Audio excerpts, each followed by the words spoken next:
Abra sua Bíblia no livro de Hebreus, no capítulo de número 10. A carta da Epístola aos Hebreus, no capítulo de número 10. Eu vou ler a partir do versículo 19. Esse texto que você encontra na Bíblia, revista atualizada que temos da Sociedade Bíblica do Brasil, a página 240 do Novo Testamento. Diz a palavra do Senhor: tendo, pois, irmãos, intrepidez para entrar no Santo dos Santos, pelo sangue de Jesus, pelo novo e vivo caminho que Ele nos consagrou pelo véu, isto é, pela sua carne, e tendo grande sacerdote sobre a casa de Deus, aproximemo-nos com sincero coração, em plena certeza de fé, tendo o coração purificado de má consciência e lavado o corpo com água pura. Guardemos firme a confissão da esperança, sem vacilar, pois quem fez a promessa é fiel. Consideremos também uns aos outros, para nos estimularmos ao amor e às boas obras. Não deixemos de congregar-nos, como é costume de alguns. Antes, façamos administrações, e tanto mais quando vedes que o dia se aproxima. Fecha sua Bíblia, não, tanto em casa como você está aqui. Mas eu queria ler uma outra versão desse mesmo texto para você. Preste atenção aqui comigo. Portanto, amigos, podemos agora, sem hesitação, caminhar direto para Deus até o lugar santo. Jesus preparou o caminho pelo sangue de seu sacrifício e atua como nosso sacerdote diante de Deus. A cortina que dá acesso à presença de Deus é seu corpo. Então avante, cheios de fé, confiantes de que estamos apresentáveis para Ele, vamos nos agradar. As promessas que nos fazem prosseguir, Ele sempre mantém sua palavra. Sejamos criativos no amor, no encorajamento e na ajuda. Não evite as reuniões de culto, como alguns fazem, desprezando os irmãos, ainda mais agora que o grande dia se aproxima. A gente está voltando aos nossos cultos presenciais. E as igrejas, de maneira geral, estão retomando algumas de suas atividades, mas se você concordar comigo, que o mundo está diferente. As pessoas estão diferentes.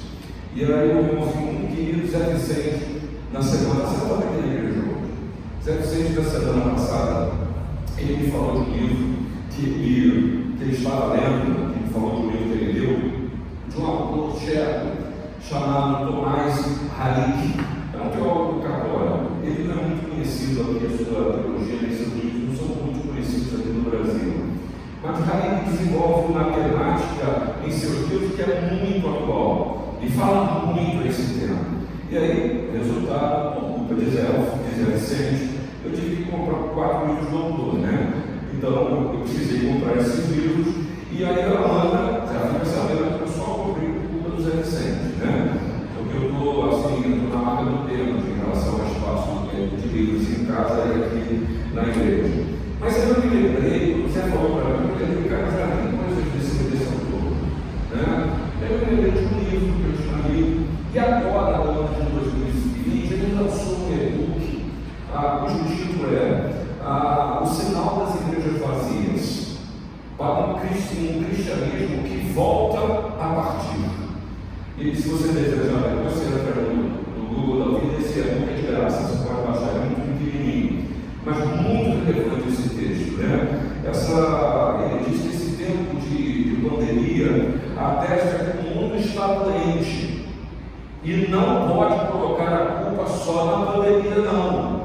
Mais do que isso, é claro que a gente se preocupa com a nossa família, com as necessidades materiais, e hoje basta a gente andar pela cidade e ver os reflexos de uma crise que fechou centenas de lojas, empresas, gente que perdeu seus negócios e gente que perdeu seus empregos.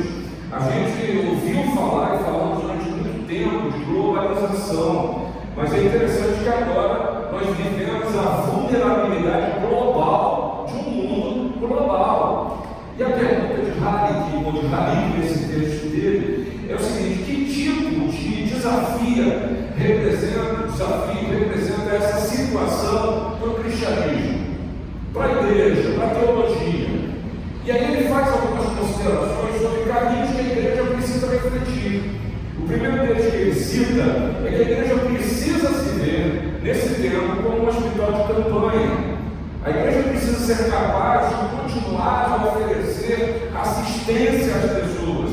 E aí, utilizando a linguagem médica e a linguagem hospitalar, Halik diz o seguinte: a igreja precisa ser capaz de fazer diagnósticos, ou seja, identificar os sinais desse tempo.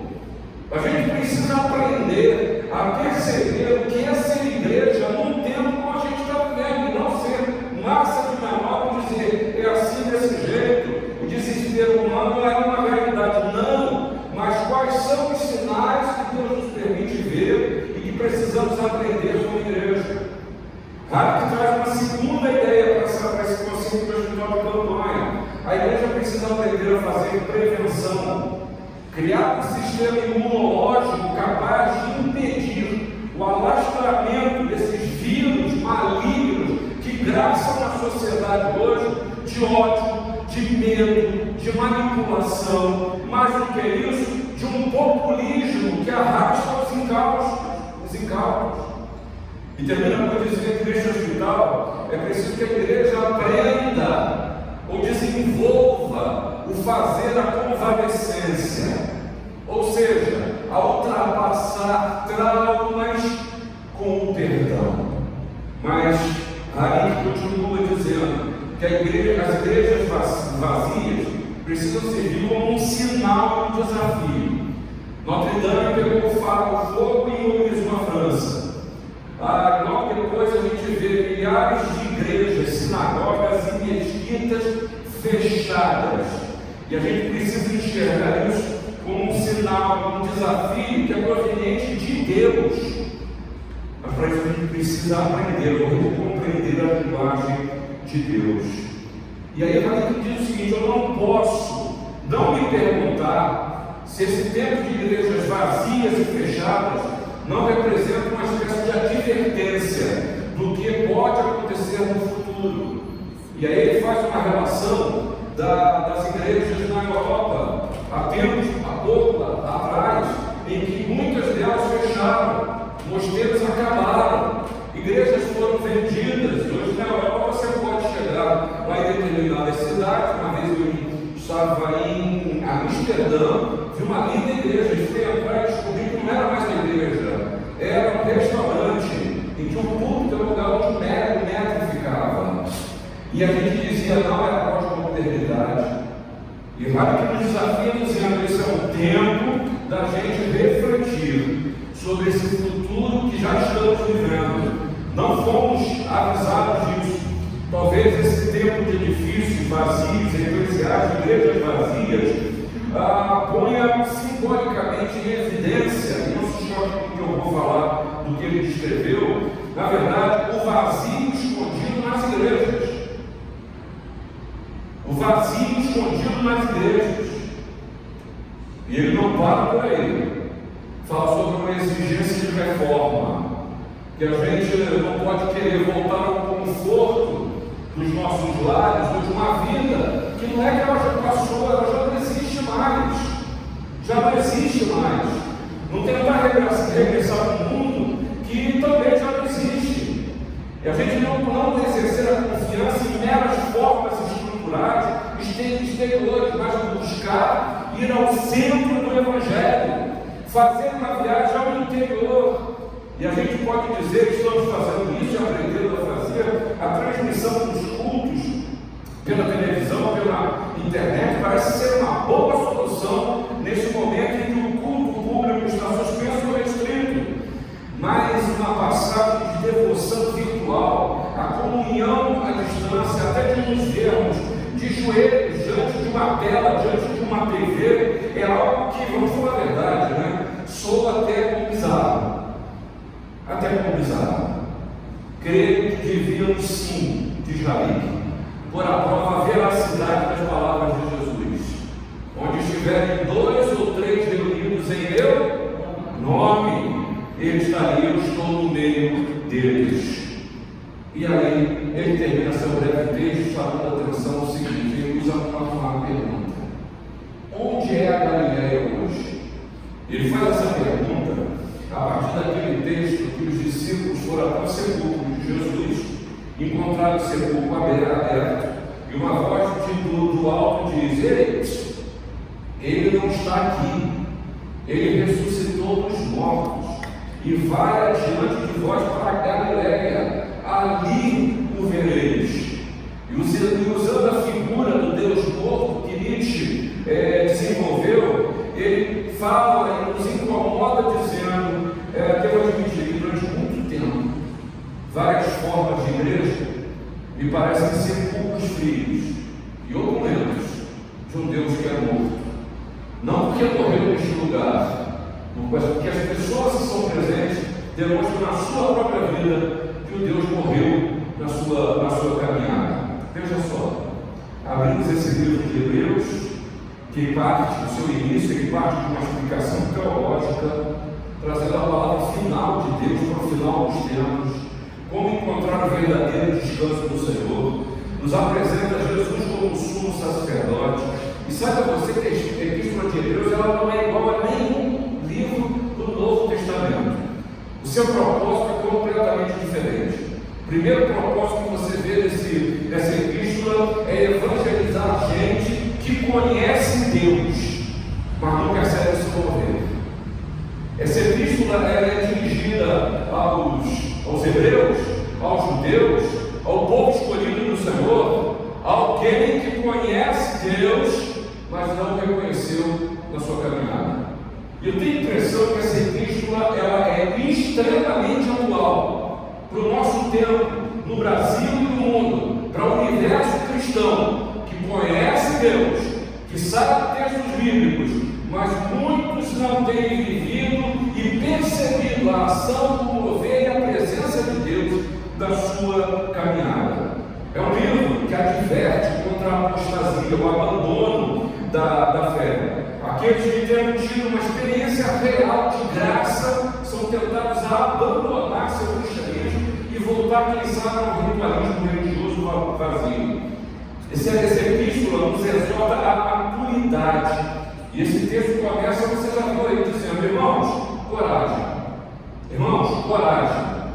Isso é dirigido a irmãos e a aqueles que têm uma ascendência que é comum.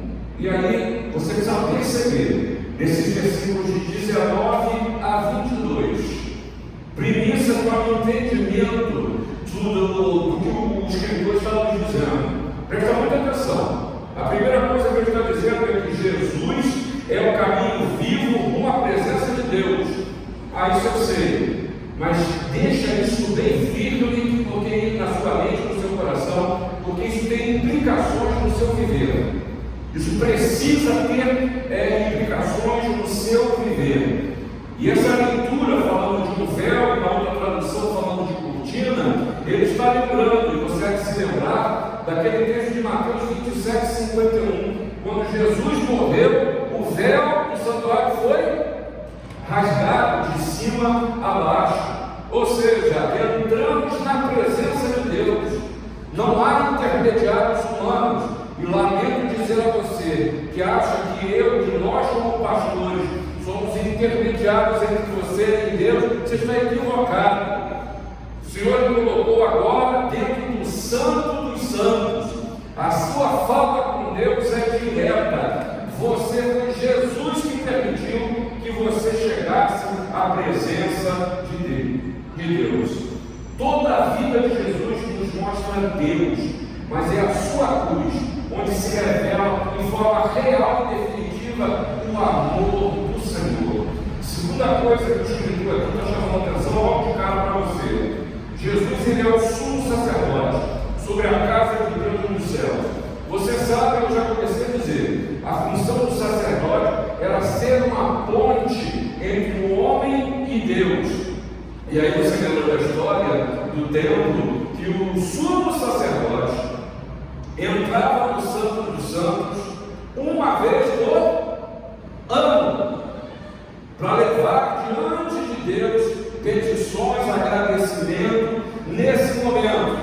E por ser homem, ele era amarrado com uma cordinha, e havia um cinto no cinto dele, e ele tinha que ficar andando lá dentro. Enquanto ele estava andando, o povo estava ouvindo, o sacerdote lá de fora estava ouvindo o barulho do sino. Se o sino parasse, o significado o quê? Ele morreu. E aí ele puxava o homem pela corda. Exatamente. Perfeito. Se não tivesse na lista do tempo para entrar, né? É o que o prefeito está falando. Morreu. Acabou isso. Acabou isso. Seu acesso é direto na presença de Deus. E o que Deus lhe oferece não é a morte, é perdão. O que Deus oferece para você é uma nova vida. Terceira coisa que você vê nesse texto: Jesus, e só Ele, pode purificar o seu coração. Lembra também do ritual antigo de Israel? O ritual sacerdotal? Os utensílios sagrados, eles eram purificados pela aspersão do sangue dos sacrifícios. E o sumo sacerdote se lavava e se purificava no lavador com água limpa. Acabou tudo isso. Acabou tudo isso. Não adianta abrir a Bíblia em cima da mesa de casa e achar que a casa está purificada. Não adianta mais isso não. Não adianta botar copinho em cima de televisão para tornar água santa, água benta. Isso não adianta mais não. É a sua vida. É o seu coração que é tratado na presença do Senhor. E aí, para responder a grande pergunta de Raí: onde é a Galileia de hoje? Nós estamos diante do sepulcro de Jesus aberto e vazio, ou estamos caminhando com Ele, junto a Ele, na direção da Galileia? Eu queria falar para você, queria falar para aquelas pessoas que desejam ter uma vida que tenha significado. Que tenha significado. Porque é disso que o texto está falando. E a primeira coisa que o escritor nos chama a atenção, você vê no versículo 22, é imperativo. Aproxime-se de Deus. Chegue perto de Deus. Reconheça a Deus. Agostinho percebeu isso com muita clareza, que ao ser humano é dado viver no mundo do espaço e do tempo, e no mundo das coisas eternas. Por isso que ele escreveu sobre a cidade de Deus e a cidade dos homens. Percebeu com muita clareza. E aqui começa o nosso problema. Nós sempre corremos o risco de nos ver envoltos nesse mundo de coisas terrenas e esquecermos daquilo que é eterno. Ainda mais nesse tempo que vivemos, que é um tempo de hiperrealidade. Eu não tenho tempo para pensar em Deus. Há pessoas morrendo em minha casa. Eu não tenho tempo para pensar em Deus. Minha empresa fechou, eu corro risco, eu já perdi meu emprego, a crise está aí, o que há de ser o meu sustento, eu não tenho tempo para pensar em Deus. Eu estou destroçado, meu interior é um sepulcro, é um cadáver que cheira mal e nem eu estou me aguentando.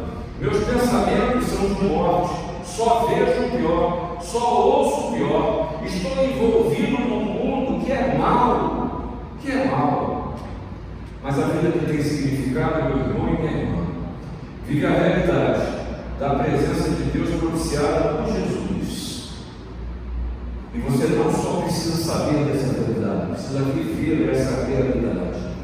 Saber que Deus lhe concedeu, através de Jesus, acesso ao Pai. Saber que Jesus continua a nos colocar diante do Pai como sumo sacerdote que é. Viver a realidade da transformação que Jesus está realizando na vida daqueles que seriamente o temem, que é um paciente desse hospital que Hayek propôs e se referiu. Porque o Espírito Santo, ele já fez o diagnóstico, mostrando sinais do tempo na sua vida. Sabe que eu e você precisamos de uma prevenção para a saúde espiritual, aumentando em nós a capacidade imunológica para lidar com o tempo e com a história. E isso vem como consequência da aproximação de Deus. O Espírito Santo sabe que eu e você precisamos de um tratamento e da convalescença que Deus oferece ao te curar de traumas, a levar a abandonar pecados, a te dar perdão e a te ensinar a ter um coração perdoador, a você se permitir começar de novo, seja lá do que for que você queira pensar por isso. Que o Senhor que lhe faz nova criatura lhe permite fazer de novo. E você acaba com esse discurso de não tem jeito, não consigo, não vai ser, e fica desenvolvendo até desconfiança quanto a Deus, pois Ele continua a querer o seu bem. Mas Deus também nos ensina a desenvolver um coração que é perdoador e cheio de esperança, que a percepção da presença de Deus proporciona. Mas para isso eu e você precisamos de vigilância. Quem sabe da vigilância que o velho menino ensina, e talvez você lembre bem de manhã, embora o céu sereno pareça um dia calmo anunciado, vigia e ora. O coração pequeno temporal para alegrar. Ao meio-dia, quando os sons da terra abafam mais de Deus a voz de amor, recorre a oração, evita a guerra e goza a paz com o Senhor. Do dia ao fim, após os teus militares, relembra as bênçãos do celeste amor e conta a Deus prazeres e pesares, depondo em suas mãos a dor e sem cessar. Vigia a todo instante, pois o inimigo ataca sem parar. Só com Jesus em comunhão constante podemos sempre descansar. Todo homem, toda mulher leva consigo seu próprio segredo, mas muitos são os que se esquecem de entrar neles e abri-los diante do Senhor. Aproxime-se de Deus. Aproxime-se de Deus. Mas o texto não para aí. Versículo 23. Ele te chama a atenção. Não abra mão da fé que lhe foi imputada por Jesus. Não abra mão da fé. E hoje é um tempo de volatilidade. Isso. E Bauman falou isso, dedicou vários dos seus escritos para expor exatamente sobre a modernidade bíblica, sobre o amor livre, sobre a liquidez das relações. E essa liquidez que ele fala, essa volatilidade, seriam características que vieram desorganizar todas as esferas da vida social. Isso inclui o amor, a cultura, o trabalho e por aí vai. E esse mundo em que as relações pouco significado chegam à terra, mas isso afetou a fé também. Isso também afetou a fé. E o trânsito religioso hoje é algo que a gente precisa considerar no nosso tempo. Multidões levantando a cabeça e refletindo sobre a fé que tem desenvolvido, sobre o tipo de pregação que tem recebido, sobre a relação das palavras com os atos. Isso tem produzido muita gente frustrada, se sentindo enganada, usada e até descartada. Segunda coisa que eu quero dizer, por outro lado, um discurso massivo e constante da irrelevância de Deus na história e na vida de muitos tem enredado a gente que outrora disse ter fé. As vozes de zombaria, as vozes do cinismo tentam nos arrancar a fé. Que Deus é esse seu? Olha aí, que Deus é esse seu? Pastor preso. Pastor corrupto. Que Deus é esse seu aqui? Que igreja sua é essa, hein? Falando mal das pessoas, julgando os outros, né? Aí parece que agora a igreja presbiteriana assumiu o governo federal, não é isso? Por quê?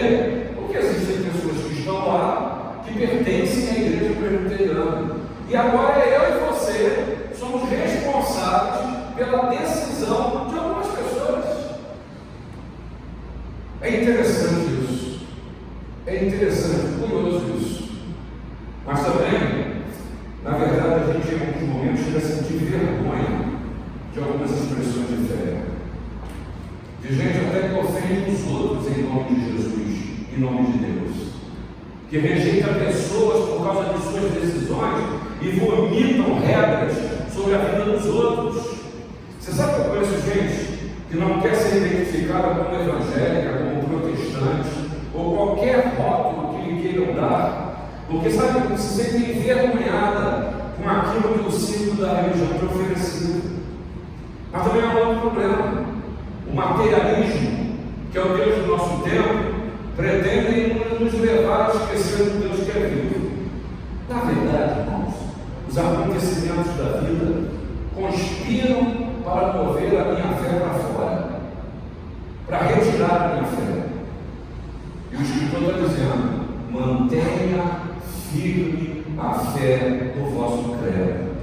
E olha o que diz o versículo 23 aí, o final dele: quem fez a promessa é fiel. Quem fez a promessa é fiel. É tempo de exercitar a fé, mas é também tempo de perseverar na fé. Não se entregue.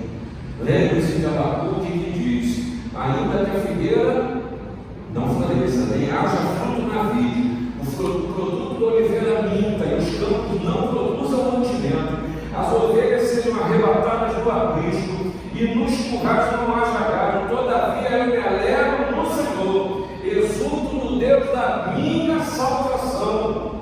Lembra-se da experiência de Josué? O que nos parece hoje? Parece mal servir ao Senhor? Escolhei hoje a quem servais. Se aos deuses a quem serviram nossos pais, que estavam da além do Eufrates, ou aos deuses dos amorreus em cuja terra vocês habitam, eu e minha casa, fale alto, eu e minha casa, isso é uma declaração de fé. Isso é uma declaração de fé. E Jesus nos lembra, Lucas capítulo 9, versículo 62. Ninguém que tenha posto a mão no arado, olha para trás, é apto para o reino de Deus. Palavra de Jesus para nós.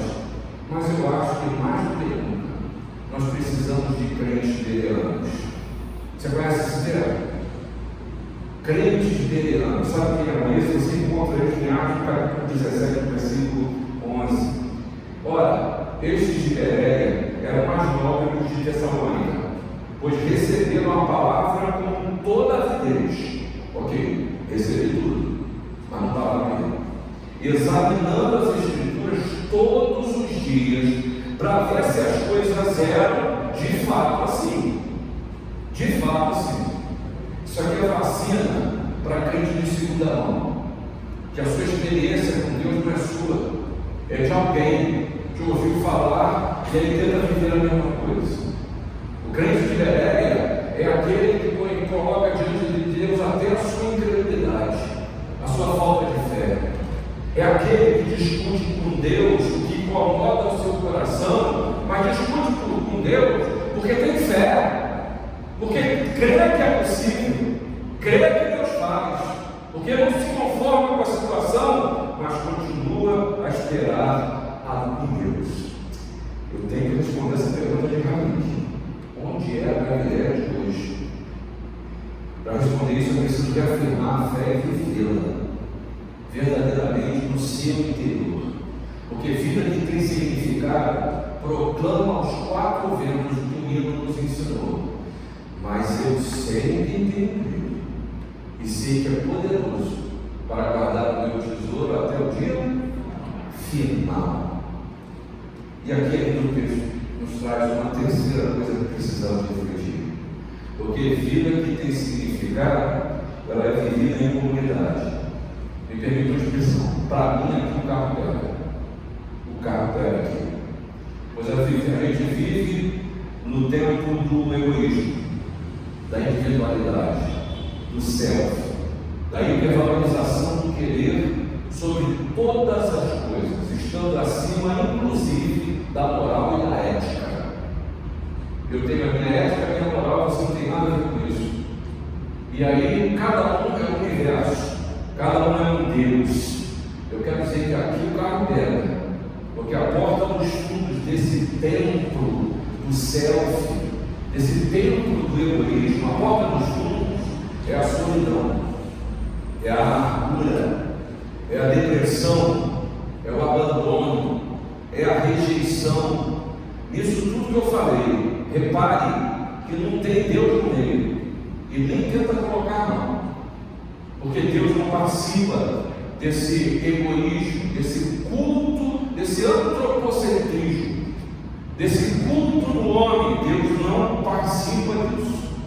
A condução da nossa história, segundo um projeto de vida baseado só em nós mesmos, termina desse jeito, em morte, em tristeza e lágrimas. Eu não quero chocar você, mas não quero fazer um juízo de valor ou moral sobre a forma que sozinho ou sozinha você tem conduzido a sua vida nessa meditação.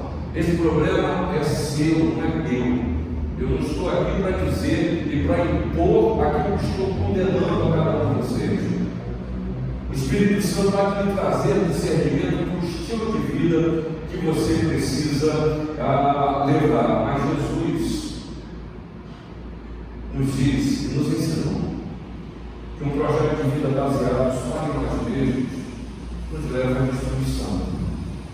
E aí é preciso que a gente se dedique às nossas mentes e corações a pensar também nos outros, porque ser cristão não é só por sua causa, mas também por causa dos outros.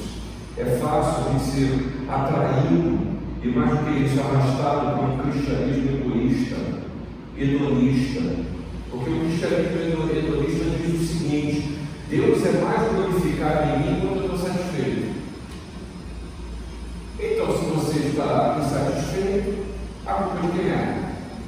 De Deus. Se você está inconformado, se você está inconformado da tristeza nesse momento, a culpa é de Deus. Porque o cristianismo hedonista exige que você esteja bem. Se não há prosperidade na sua vida, não há felicidade.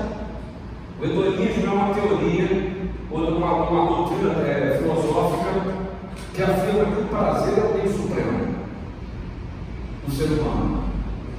E aí muitos de nós somos tentados a pautar felicidade pelo prazer, a achar que o bem da vida é o prazer, a achar que o elemento definidor das nossas decisões é o prazer.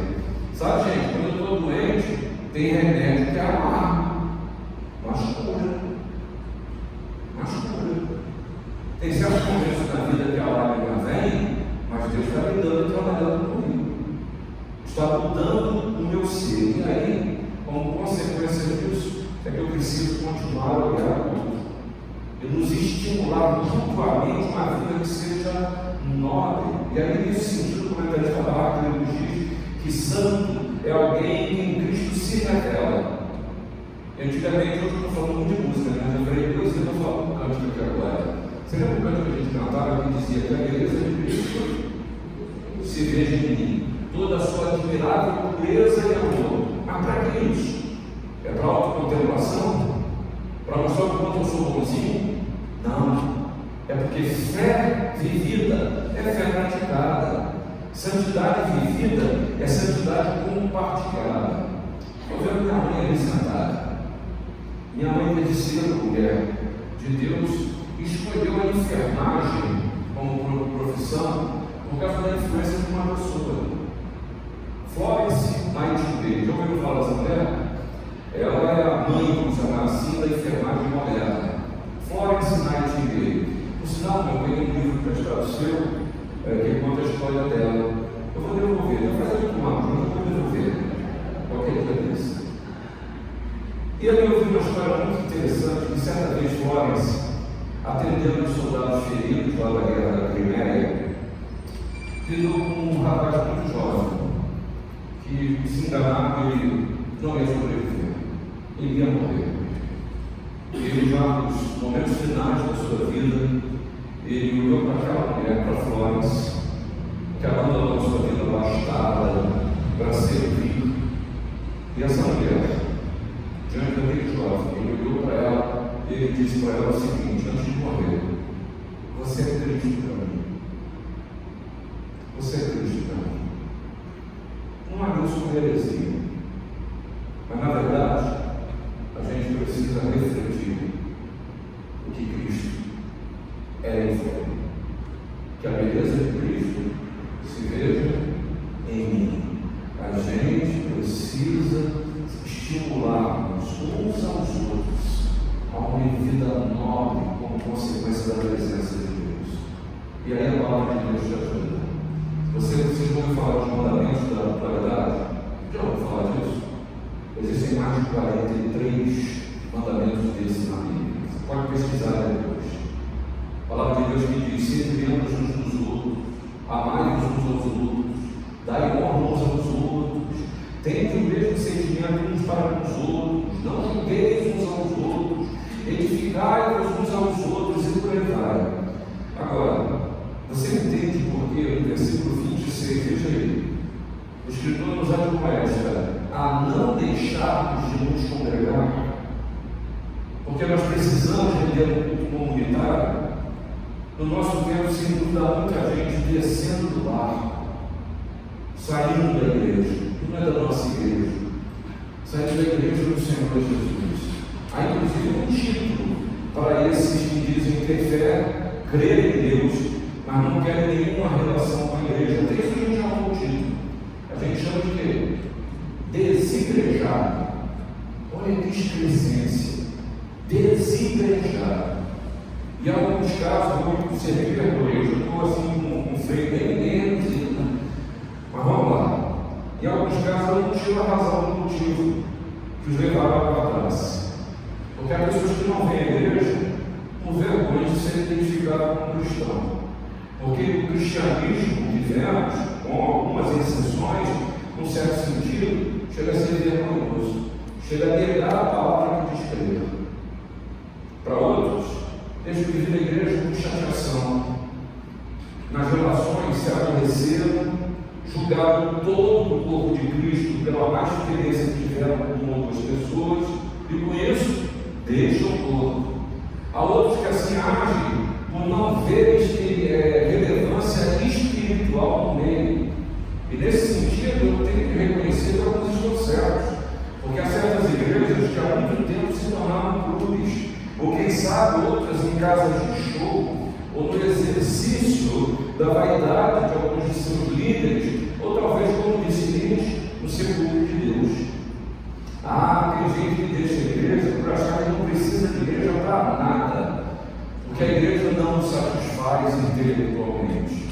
A jactância intelectual leva a pessoa a achar que é mais do que os outros. Mas eu quero dizer que, sob o ponto de vista do homem, eu posso até discordar das motivações daqueles que deixam a igreja, ou quem sabe se ausentando do culto.